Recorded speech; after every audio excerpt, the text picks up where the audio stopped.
Did you know that a NASA engineer was the real-life inspiration for the Exorcist movie?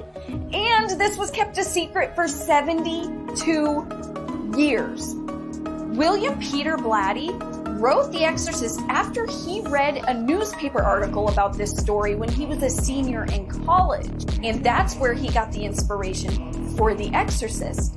So his real name was Ronald Hunkler, and this all went down when he was only 13 years old.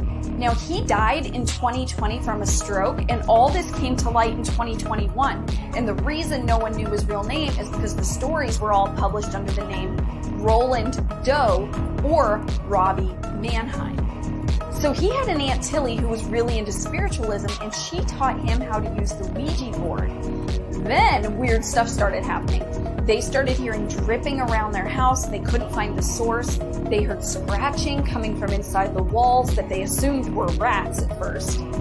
This went on for 10 days, and then it suddenly stopped. And the next day, Aunt Tilly died. Then Ronald started acting weird. An exorcism. And really strange things began to happen. He was hearing someone pacing back and forth beside his bed at night. Heavy furniture was being slid around his room. His bed was shaking. Words were being scratched onto him. A lot like the stuff you saw in the movie, except I'm pretty sure his head didn't spin around.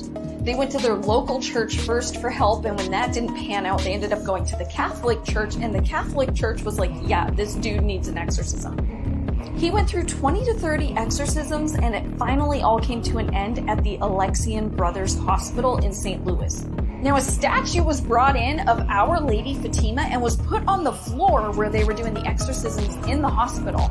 Now, in the 70s, that wing of the hospital got torn down, but it's said that supposedly that statue is still on the lower floors of the hospital.